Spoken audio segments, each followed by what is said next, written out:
নামাজের উপরে আমল করতে পারে না, নামাজ পড়ে না ঠিক মতো, আছে না নাই? আসতে বলেন। কিন্তু যদি মনে বিশ্বাস থাকে নামাজ পড়ি না, আমার অন্যায়, আমার অপরাধ, নামাজ পড়া ফরজ, এটা দরকার ছিল, নামাজ না পড়ার গুনাহ হবে ঠিকই, কিন্তু ঈমানটা বেঁচে যাবে। আর যদি মনে করে নামাজ পড়ে 5 ওয়াক্ত ঠিকই, আর মনে মনে বলে নামাজের কোনো দরকার ছিল না, খামাখাই আল্লাহ সময় নষ্ট করার জন্য খামাখা একটা কাজ দিয়ে থুয়ে দিছে, নামাজে যাওয়া মানে দুনিয়ার লস, এই কথা যদি মনে করে, 5 ওয়াক্ত নামাজ পড়া সত্ত্বেও বলেন দেখি ঈমান আছে না গেছে? হুজুর কইলেও গেছে, হুজুর না কইলেও গেছে, ঠিক কিনা? মুফতি সাহেব ফতোয়া দিলেও তার ঈমান গেছে, মুফতি সাহেব ফতোয়া না দিলেও তার ঈমান নাই। এমনি ভাবে পর্দার বিধানকে অস্বীকার করে বসলো পাশ্চাত্যের পচা মাথার বুদ্ধিজীবীদের, যাদের বুদ্ধি বিবেক পচে গেছে, নষ্ট হয়ে দুর্গন্ধ ছড়াচ্ছে। এই বিবেক বর্জিত, বিবেক হারা, বুদ্ধি হারা বুদ্ধিজীবী যেগুলো আছে, এদের কথায় প্রলুব্ধ হয়ে, প্রভাবিত হয়ে পর্দার ব্যাপারে সংশয়ে পড়ে গেলে নিজের ঈমানটা হারাতে হবে। এজন্য কার কথা শুনবো আর কার কথা শুনবো না,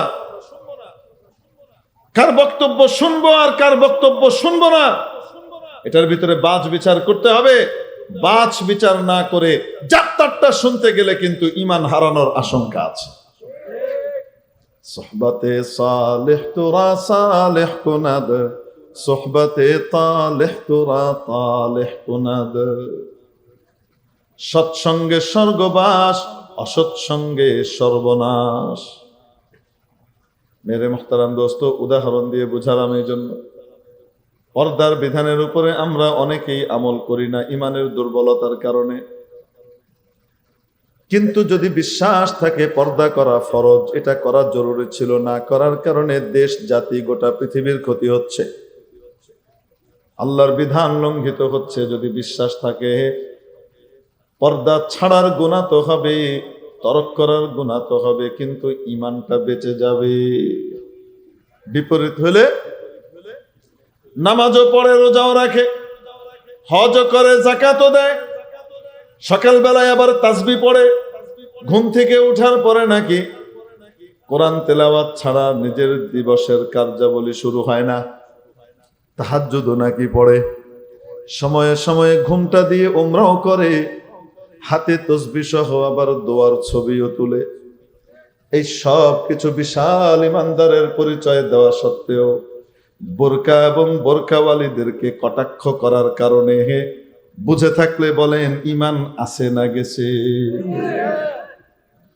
হুজুর কইলেও গেছে, হুজুর না কইলেও গেছে, এ তাহাজ্জুদ দিয়ে কাম হবে না। ঈমান যদি না থাকে তাহলে কোন আমলের কোনো দাম নাই। কোরআন এর একটা বিধানকে, একটা আয়াতকে অস্বীকার করলে মানুষ বেঈমান হয়ে যায়, ঠিক কিনা? একটা আয়াতকে অস্বীকার করলে মানুষ ইমানদার থাকে না বেঈমান হয়ে যায়? ঈমান যদি না থাকে কোনো আমলের দাম নাই। আমলের দাম হবে যদি ঈমান থাকে। ঈমান আর আমলের উদাহরণ সংখ্যা এবং শূন্যের মতো। 1 কোটি শূন্য আছে, বামে কোনো সংখ্যা নাই, দাম আছে তো? আসতে বলেন। বামে কোনো কি নাই, সংখ্যা নাই। কয় কোটি শূন্য আছে? 1 কোটি শূন্য আছে, দাম আছে কোনো? আসতে বলেন। কোনো দাম নাই, মূল্যহীন। অপরদিকে একটা সংখ্যার পরে একটা শূন্য বসলো, 10 গুণ দাম বাড়লো। আরেকটা শূন্য বসলো, আরো 10 গুণ দাম বাড়লো, 100 গুণ হয়ে গেল। আরেকটা শূন্য বসলো, আরো 10 গুণ দাম বাড়লো, 1000 গুণ হয়ে গেল।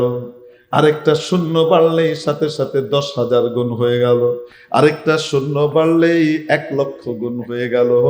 আরেকটা শূন্য বাড়লেই 10 লক্ষ গুণ হয়ে গেল। আরেকটা শূন্য বাড়লেই 1 কোটি গুণ হয়ে গেল, ঠিক কিনা?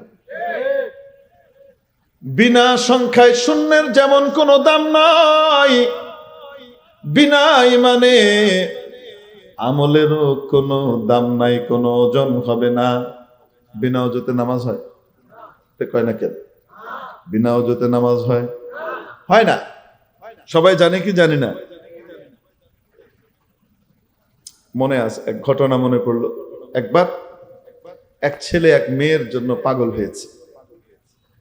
মেয়ে ছিল দিনদার, সেই 2 নম্বরিতে লিপ্ত হতে রাজি নাই। বারবার তাকে ফুসলায়, বিভিন্ন ভাবে এই করে সেই করে, খুব বিরক্ত করে। এখন এগুলো মানুষের কাছে বলাও মুশকিল।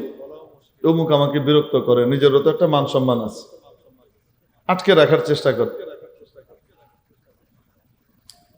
খুব বেশি পিড়াপিড়ি করার কারণে এক পর্যায়ে মেয়েটা একটা শর্ত দিল যে ঠিক আছে, আমি তোমার সাথে বিয়ে বসবো, তোমাকে বিয়ে করব আমি, যাও, কিন্তু শর্ত হলো অমুক ইমাম সাহেবের পিছনে তোমার 40 দিন তকবিরে উলার সাথে নামাজ পড়তে হবে।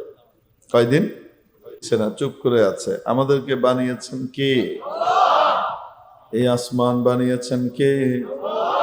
জমিন বানিয়েছেন কে? গোটা দুনিয়ার নক্ষত্র রাজি, পাহাড় পর্বত নদী নালা থেকে শুরু করে যা কিছু আছে, আসমান জমিনে যা কিছু আছে, সব কিছুর স্রষ্টাকে, সুখেরও স্রষ্টাকে, দুঃখেরও স্রষ্টাকে। শান্তিকে বানিয়েছেন, অশান্তিও কে তৈরি করেছেন? তিনি জানেন শান্তি কোথায় রাখা আছে, অশান্তি কোথায় রাখা আছে। তিনি জানেন সুখ কোথায় রাখা আছে, দুঃখ কোথায় রাখা আছে, ঠিক কিনা? অতএব রব্বুল আলামিন যেখানে সুখ রাখেন নাই, সেই জায়গাতে গিয়ে যদি কেউ সুখ তালাশ করে, জীবন পার করে দিতে পারবে, সুখ তার হাতে ধরা দেবে না। যেখানে মাবুদ শান্তি রাখেন নাই, সে জায়গাতে গিয়ে যদি কেউ শান্তির আশায় ধর্ণা দিতে থাকে, গোটা জীবনের সমস্ত সময়গুলো ব্যয় করে দিতে পারবে, কিন্তু শান্তি অর্জন করা সম্ভব হবে না। মাছের বাজারে গিয়ে কেউ যদি জামদানি শাড়ি কিনতে চায়, পাবে? মাছওয়ালার কাছে এক স্যুট কোট টাই পরা ভদ্রলোক গিয়েছেন, সাথে আরো কিছু চামচা টামচা আছে, দামি গাড়ি থেকে নেমে গিয়েছেন। মাছওয়ালা এই ভদ্রলোককে দেখে অন্যান্য কাস্টমারদের কাছ থেকে মুখ ফিরিয়ে নিয়েছে। অন্যান্য ক্রেতাদেরকে সে এখন আর দাম দিচ্ছে না। কেন? ওরা ছোট ছোট ভাগ টাগ নেবে। স্যার এসছেন, সাথে চামচা পার্টি আছে, তাহলে তো নিশ্চয়ই বড় একটা মাছ টাছ অনেক কিছু নেবে। খুব আশায় সবাইকে বাদ দিয়ে তার দিকে তাকিয়েছে। আর ওই ভদ্রলোক বলছেন, আমার একটাই মাত্র মেয়ে, তাকে আমি বিয়ে দেব, অতএব কম করে হলো 5-6 লাখ টাকা দামের সবচেয়ে দামি জামদানি শাড়িটা তুমি একটু বের করো। মাছওয়ালা কি করবে বলেন তো?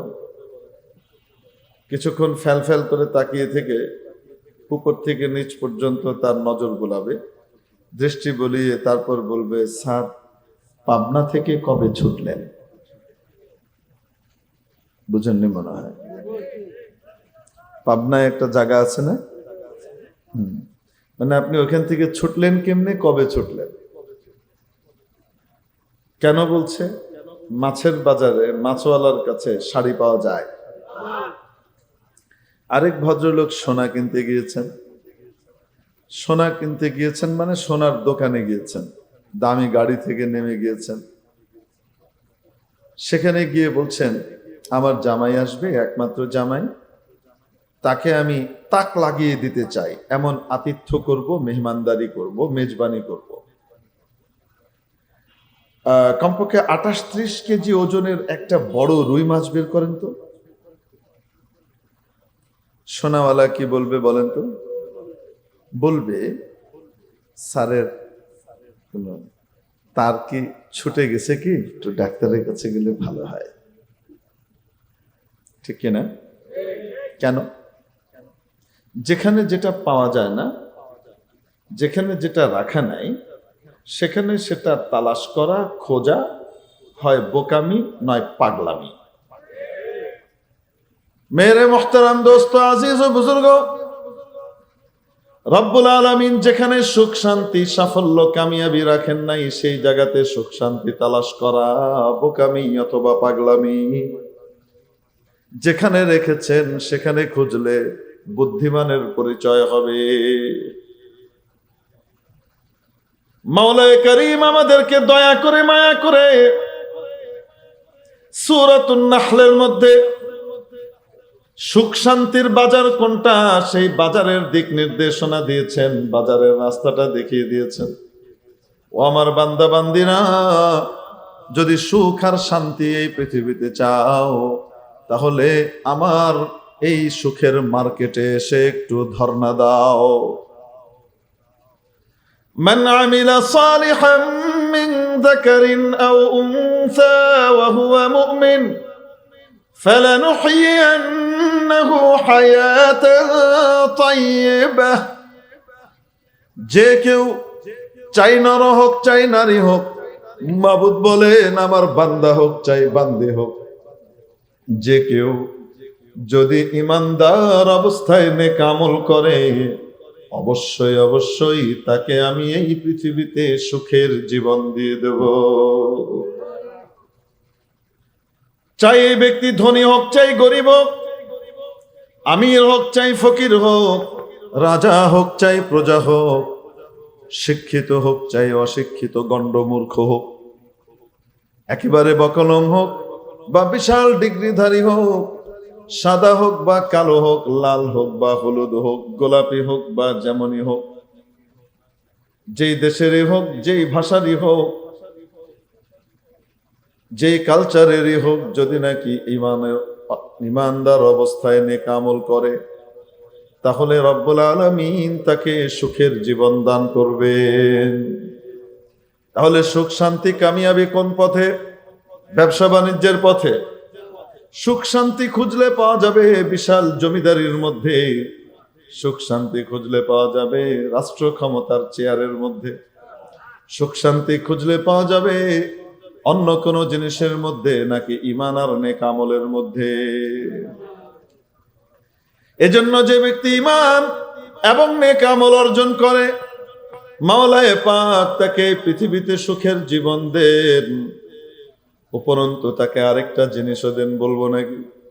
ওয়ালানাজজিয়ান্নাহুম আজরাহুম বিআহসানি মা কানু ইয়ামালুন। পৃথিবী থেকে যাওয়ার পরে আসল বিনিময়টা তাকে আমি দেব। সে যা নেক আমল করেছে, যে ভালো কাজ আর গুড ডিড সম্পাদন করেছে, এই সমস্ত আমলগুলোর যা পাওনা তার, সেই প্রাপ্যের চেয়ে বহু গুণে উত্তম বিষয় দিয়ে আমি তার বদলা দেব। মেরে মোহতারাম দোস্ত, আজিজ ও বুজুর্গ, এজন্য সুখ শান্তি পেতে হলে যাওয়া লাগবে ঈমান আর নেক আমলের বাজারে। ঈমান কাকে বলে? ঈমান সংক্ষেপে দুই জিনিসের নাম। কয় জিনিস? সংক্ষেপে কয় জিনিস? আমানতু বিল্লাহি কামা হুয়া বিআসমাইহি ওয়া সিফাতিহি।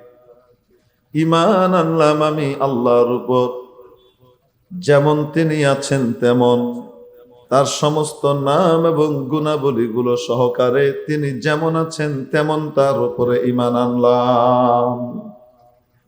নাম্বার 1, وقبلت جميع أحكامه وأركانه। তার যত বিধিবিধান আছে সমস্ত বিধিবিধানকে সত্য, সঠিক, বাস্তবসম্মত মানব দানবের মুক্তির কল্যাণ এবং পথ পন্থা হিসেবে আমি মনে প্রাণে স্বীকার করে নিলাম। মানব দানবের মুক্তি, কল্যাণ, কামিয়াবি, সাফল্যের একমাত্র পথ পন্থা হিসেবে মনে প্রাণে মেনে নিলাম। এটার নাম ঈমান। ওয়া কাবিলতু জামিআ, সকল বিধিবিধানকে মনে প্রাণে স্বীকৃতি দেওয়ার নাম ঈমান। কয়টা বিধিবিধান? 10%, 20%, 20%, 30, 40, 50, 60, 70, 80% এর উপরে আমি বিশ্বাস করলাম, বাকিগুলোর ব্যাপারে আমার সন্দেহ আছে। থাকবে ইমান 90%, আচ্ছা 99%, শুধু 1% বাদ, ইমান থাকবে না যাবে? একটা ক্লাসের মধ্যে 100 জন ছাত্র, মনে করেন যদি কেউ জিজ্ঞেস করে সকলে আছে কিনা, সবাই আছে কিনা, সবাই আছে বলতে হলে কয়জন উপস্থিত থাকা লাগবে? সবাই আছে বলতে হলে কয়জন উপস্থিত থাকা লাগবে? 99 জনও যদি থাকে তারপরেও বলা যাবে সবাই আছে? আসতে বলেন, বলা যাবে। সবাই বলতে হলে সকলকেই থাকতে হবে, একটাও বাদ দেওয়া যাবে না, একজনও বাদ যেতে পারবে না। ঠিক তেমনি ভাবে ইমানদার হতে হলে আল্লাহর যত বিধিবিধান আছে সবগুলোকে বিশ্বাস করা লাগবে। এটাই মুক্তি আর কল্যাণের পথ, এটাই মানব দানবের গোটা পৃথিবীবাসীর জন্য কল্যাণ এবং মুক্তির পন্থা। সব মানে শুধু একটাকে অস্বীকার করি, ইমান আছে না গেছে? সব মানে শুধু একটাকে অস্বীকার করে, সব বিশ্বাস করে শুধু পর্দার বিধান বিশ্বাস করে না, ইমান আছে না গেছে? আসতে বলেন। কারণ পর্দার বিধান নাজিল করেছেন সেই আল্লাহ, যেই আল্লাহ নামাজের বিধান নাজিল করেছেন। পর্দার বিধান নাজিল করেছেন আল্লাহ সেই কিতাবে কোরআনে, যেই কিতাবে কোরআনে নামাজের বিধান তিনি নাজিল করেছেন, ঠিক কিনা? অনেকে আছে নামাজের উপরে আমল করতে পারে না, নামাজ পড়ে না ঠিক মতো, আছে না নাই? আসতে বলেন। কিন্তু যদি মনে বিশ্বাস থাকে নামাজ পড়ি না, আমার অন্যায়, আমার অপরাধ, নামাজ পড়া ফরজ, এটা দরকার ছিল, নামাজ না পড়ার গুনাহ হবে ঠিকই, কিন্তু ইমানটা বেঁচে যাবে। আর যদি মনে করে নামাজ পড়ে 5 ওয়াক্ত ঠিকই, আর মনে মনে বলে নামাজের কোনো দরকার ছিল না, খামাখাই আল্লাহ সময় নষ্ট করার জন্য একটা কাজ দিয়ে থুয়ে দিছে, নামাজে যাওয়া মানে দুনিয়ার লস, এই কথা যদি মনে করে, 5 ওয়াক্ত নামাজ পড়া সত্ত্বেও বলেন দেখি ইমান আছে না গেছে? হুজুর কইলেও গেছে, হুজুর না কইলেও গেছে, ঠিক কিনা? মুফতি সাহেব ফতোয়া দিলেও তার ইমান গেছে, মুফতি সাহেব ফতোয়া না দিলেও তার ইমান নাই। এমনি ভাবে পর্দার বিধানকে অস্বীকার করে বসলো পাশ্চাত্যের পচা মাথার বুদ্ধিজীবীদের, যাদের বুদ্ধি বিবেক পচে গেছে, নষ্ট হয়ে দুর্গন্ধ ছড়াচ্ছে। এই বিবেক বর্জিত, বিবেক হারা, বুদ্ধি হারা বুদ্ধিজীবী যেগুলো আছে, এদের কথায় প্রলুব্ধ হয়ে, প্রভাবিত হয়ে পর্দার ব্যাপারে সংশয়ে পড়ে গেলে নিজের ইমানটা হারাতে হবে। এজন্যে কার কথা শুনবো আর কার কথা শুনবো না, কার বক্তব্য শুনবো আর কার বক্তব্য শুনবো না, এটার ভিতরে বাছ বিচার করতে হবে। বাছ বিচার না করে যাত্রাটা শুনতে গেলে কিন্তু ইমান হারানোর আশঙ্কা আছে। সোহবতে সালেহ তোরা সালেহ কুনাদ, সোহবতে তালেহ তোরা তালেহ কুনাদ। সৎসঙ্গে স্বর্গবাস, অসৎসঙ্গে সর্বনাশ। মেরে মুহতারাম দোস্ত, উদাহরণ দিয়ে বুঝালাম এই জন্য। পর্দার বিধানের উপরে আমরা অনেকেই আমল করি না ইমানের দুর্বলতার কারণে। কিন্তু যদি বিশ্বাস থাকে পর্দা করা ফরজ, এটা করা জরুরি ছিল, না করার কারণে দেশ জাতি গোটা পৃথিবীর ক্ষতি হচ্ছে, আল্লাহর বিধান লঙ্ঘিত হচ্ছে। যদি বিশ্বাস থাকে পর্দা ছাড়ার গুনাহ তো হবে, তরক করার গুনাহ তো হবে, কিন্তু ইমানটা বেঁচে যাবে। বিপরীত হলে নামাজও পড়ে, রোজাও রাখে, হজও করে, যাকাতও দেয়, সকালবেলায় আবার তাসবিহ পড়ে, ঘুম থেকে ওঠার পরে নাকি কোরআন তেলাওয়াত ছাড়া নিজের দিবসের কার্যাবলী শুরু হয় না। তাহাজ্জুদ নাকি পড়ে, সময়ে সময়ে ঘুমটা দিয়ে উমরাও করে, হাতে তসবিহ সহ আবার দোয়ার ছবিও তুলে। এই সব কিছু বিশাল ইমানদারের পরিচয় দেওয়া সত্ত্বেও বোরকা এবং বোরকাওয়ালীদেরকে কটাক্ষ করার কারণে বুঝে থাকলে বলেন ইমান আছে না গেছে? হুজুর কইলেও গেছে, হুজুর না কইলেও গেছে। এই তাহাজ্জুদ দিয়ে কাম হবে না। ইমান যদি না থাকে তাহলে কোনো আমলের কোনো দাম নাই। কোরআন এর একটা বিধানকে, একটা আয়াতকে অস্বীকার করলে মানুষ বেঈমান হয়ে যায়, ঠিক কিনা? একটা আয়াতকে অস্বীকার করলে মানুষ ইমানদার থাকে না বেঈমান হয়ে যায়? ইমান যদি না থাকে কোনো আমলের দাম নাই। আমলের দাম হবে যদি ইমান থাকে। ইমান আর আমলের উদাহরণ সংখ্যা এবং শূন্যের মতো। 1 কোটি শূন্য আছে, বামে কোনো সংখ্যা নাই, দাম আছে তো? আসতে বলেন, বামে কোনো কি নাই, সংখ্যা নাই। কয় কোটি শূন্য আছে? 1 কোটি শূন্য আছে, দাম আছে কোনো? আসতে বলেন, কোনো দাম নাই, মূল্যহীন। অপরদিকে একটা সংখ্যার পরে একটা শূন্য বসলো, 10 গুণ দাম বাড়লো। আরেকটা শূন্য বসলো, আরো 10 গুণ দাম বাড়লো, 100 গুণ হয়ে গেল। আরেকটা শূন্য বসলো, আরো 10 গুণ দাম বাড়লো, 1000 গুণ হয়ে গেল। আরেকটা শূন্য বাড়লেই সাথে সাথে 10,000 গুণ হয়ে গেল। আরেকটা শূন্য বাড়লেই 1 লক্ষ গুণ হয়ে গেল। আরেকটা শূন্য বাড়লেই 10 লক্ষ গুণ হয়ে গেল। আরেকটা শূন্য বাড়লেই 1 কোটি গুণ হয়ে গেল, ঠিক কিনা? বিনা সংখ্যায় শূন্যের যেমন কোনো দাম নাই, বিনা ইমানে আমলেরও কোনো দাম নাই, কোনো ওজন হবে না। বিনা ওজতে নামাজ হয়? কয় না কেন? বিনা ওজতে নামাজ হয়? হয় না। সবাই জানে কি জানি না? মনে আছে এক ঘটনা, মনে পড়লো। একবার এক ছেলে এক মেয়ের জন্য পাগল হয়েছে। মেয়ে ছিল দিনদার, সেই 2 নম্বরিতে লিপ্ত হতে রাজি নাই।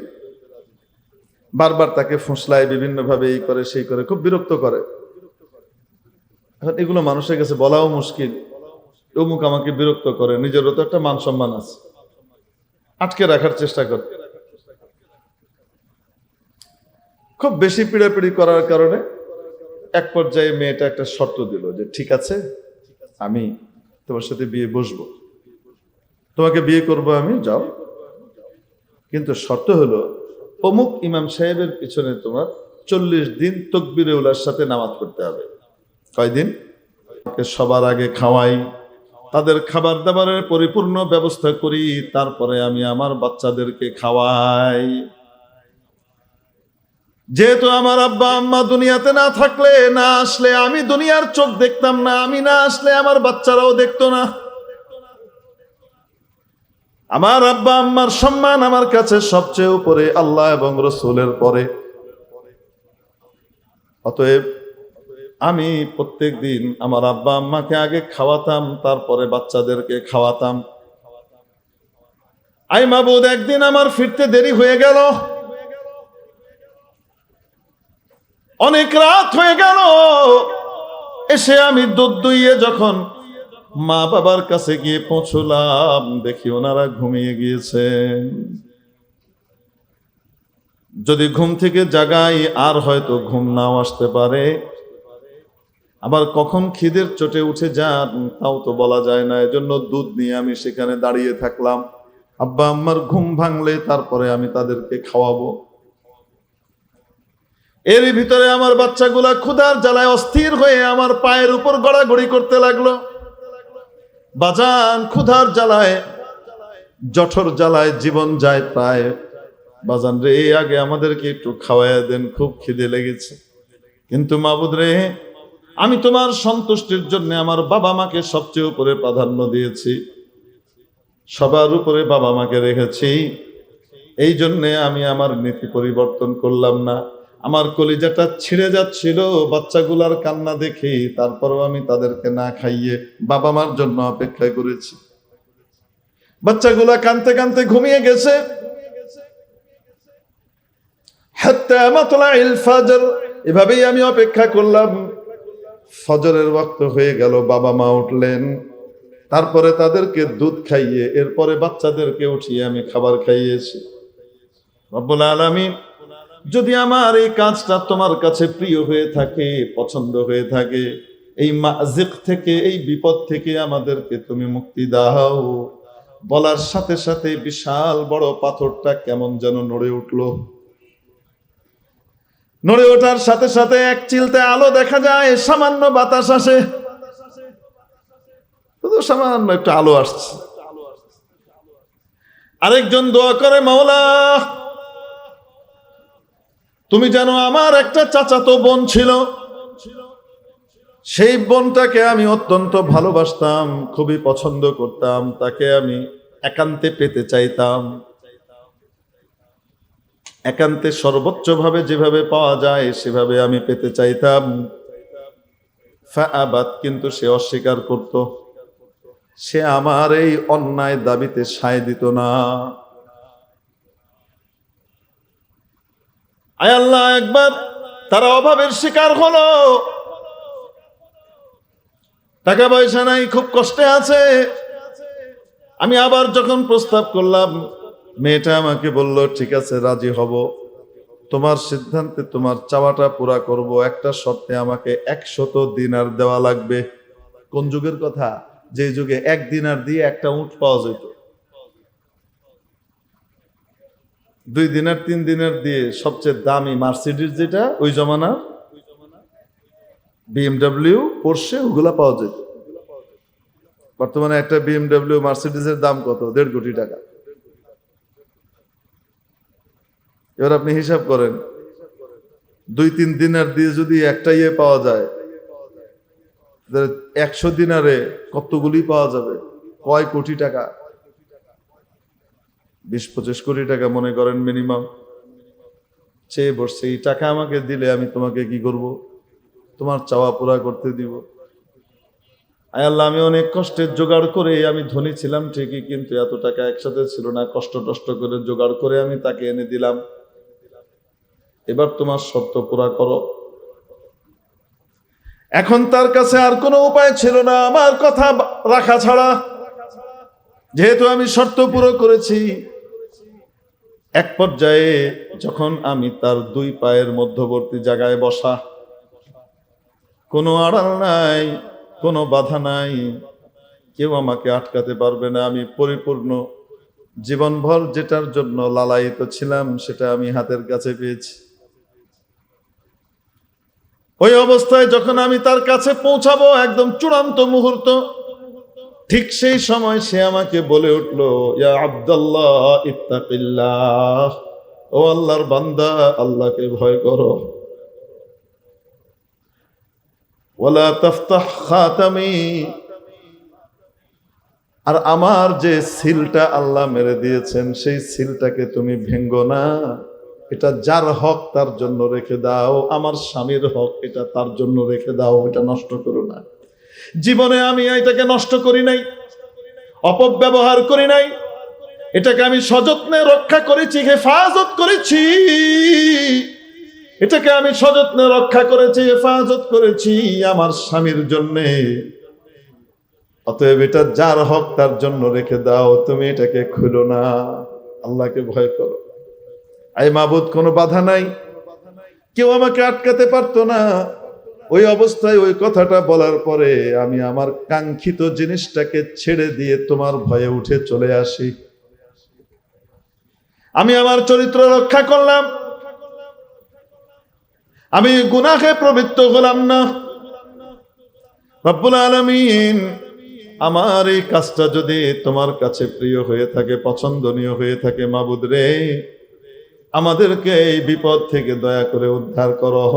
বলার সাথে সাথে বিরাট পাথরের চাঙড়টা আরেকটু নড়ে গেল। এখন আকাশ দেখা যায়, ফুরফুর করে ঝিরঝির করে বাতাসও আসে, কিন্তু বের হওয়ার মতো ফাঁক হয় নাই, বের হওয়া যাবে না, এখনো বিপদের মধ্যে আছে। তৃতীয় জন দোয়া করে, ইয়া আল্লাহ, আমার আপনি জানেন আমি কাজ করাই কামলা দিয়ে, বদল্যা দিয়ে কাজ করাই। আপনাদের দেশে কি কয়? বদল্যা কয়নি না কামলা কয়? দোয়া কয়, দুটোই বলে। হয় না তো চিটাঙের ভাষা মাঝে মাঝে যখন বলি তো চিটাঙের মানুষ হাসে, কেউ হইতন ফারিদ দে জি আচ্ছা, খাম্য মানুষ বুঝতে সে না, খাম্য মানুষ। আয় আল্লাহ, আমি কামলা রেখেছি, কাজ করবার জন্য দিন মজুর রেখেছি, সবাই যার যার বিনিময় নিয়ে চলে গেছে, একজন সে বিনিময়টা নিল না। তার যে মজুরি, যেটা স্বাভাবিকভাবে সকলকে দেওয়া হয়, সেটাই তাকে দেওয়া হয়েছে, কিন্তু সে নিল না। আছে না কিছু মানুষ, এখান থেকে এখানে রিক্সা ভাড়া মনে করেন 10 টাকা, আপনি জিজ্ঞেস করে উঠলে 10 টাকাই, জিজ্ঞেস ছাড়া উঠছেন, ওখানে গিয়ে কেউ 20 টাকা দেয়। আছে না নাই? কেউ কেউ এরকম করে, সবাই না আলহামদুলিল্লাহ, অনেকে আবার আছে যা সেটাই দেয়, আবার কেউ কেউ আছে বলে আপনার যা ইচ্ছা সেটাই দেয়। এরকম লোককে 10 টাকার জায়গায় মানুষ 20 টাকা খুশি হয়ে দিয়ে দেয়, কিন্তু ওই যে হাইজ্যাক করে যেটা নিবার চায় ওইটার জন্য বদদোয়া দেয়। ঠিক কি ঠিক না? এখন ওই একদিন মজুর, তার যে স্বাভাবিক পাওনার মজুরি, যেটা আমি তাকে দেওয়ার কথা যখন দিলাম সে নিল না। কিছু ফসল দিয়ে দেওয়ার কথা ছিল, সেই ফসল সে কি করলো না, নিল না, সে রেখে চলে গেছে এক ফারাক দিয়ে। সে রাগ করে থুয়ে চলে গেল, নেন আপনার জিনিস আপনি রাখেন, লইলাম না আমি, কয়ে গেছে গা, হেডাম দেখাইছে। আয় আল্লাহ, তার ওই রেখে যাওয়া জিনিসটাকে আমি সযত্নে সংরক্ষণ করলাম, এবং যেহেতু তার জিনিস এটা তো নষ্ট হয়ে যাবে, যেন নষ্ট না হয় এটাকে আমি ব্যবসায় কাজে লাগাইলাম। কিভাবে? এটা দিয়ে আমি ক্ষেত করলাম, চারা টারা তৈরি করলাম, জ্বালা ফেললাম, ক্ষেত করলাম, ফসল হইলো, সেই ফসল দিয়ে আরো ফসল করলাম, তাই দিয়ে তারপরে গরু কিনলাম। গরু একটা থেকে আস্তে আস্তে হইতে হইতে গরুর বিশাল পাল হয়ে গেল। বিশাল গরুর পাল পালবার জন্য, এগুলোকে লালন পালন দেখাশোনা করবার জন্য রাখাল দরকার, সেই রাখালও কিনলাম। বিরাট গরুর পাল এবং রাখাল, এই সব কিছু কার টাকা দিয়ে হয়েছে? তার ওই রেখে যাওয়া ফসল দিয়ে। মনে করেন 1000 টাকার ফসল ছিল, হ্যাঁ ধরেন, সে কয় না আমি 1000 টাকা নিব না, আমার 1500 টাকা দেওয়া লাগবে। তো উনি 1500 টাকা দিতে কি হন নাই, রাজি হন নাই। তখন ওই 1000 টাকার জিনিস কাজে লাগিয়ে লাগিয়ে লাগিয়ে বিশাল গরুর পাল হয়ে গেছে। এখন গরুর পাল, একটা গরুর দাম কি 1000 টাকা? কত? ওই বাপরে বাপ, তো গরুর পালের দাম তো কয়েক লাখ টাকা। অনেক বছর পরে ওই লোক ফিরে আসলো, এসে আমাকে বলতে লাগলো, ইয়া আব্দুল্লাহ ইত্তাকিল্লাহ, ও আল্লাহর বান্দা, আল্লাহকে ভয় করো, আমার যে মজুরি ছিল সেটা দাও। ঠিক আছে, ওইটাই দাও, যেটা মজুরি ছিল কি করো সেইটাই দাও। তখন লয় নাই, এখন আবার নিতে আসছে, তার মনে পড়ছে।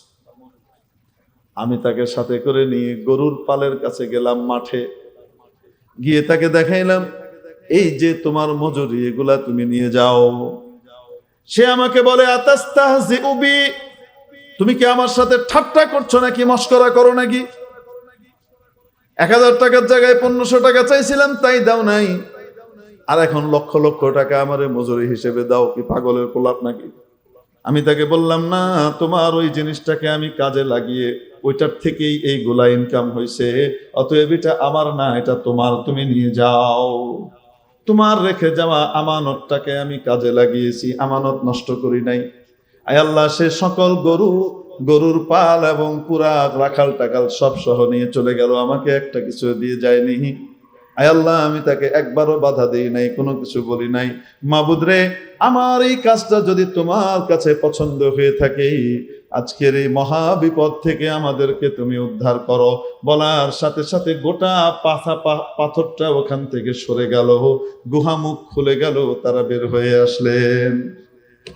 যদি কেউ ইমান এর সাথে নেক আমল করে, দুনিয়াতে আল্লাহ অন্তরের মধ্যে সুখ তো দিবেনই দিবেন, বিপদ আপদ থেকেও মুক্ত করে দিবেন।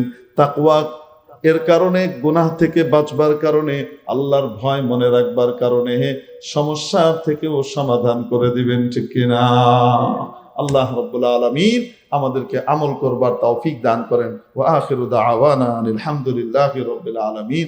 আসসালামু আলাইকুম ওয়া রাহমাতুল্লাহি ওয়া বারাকাতুহু।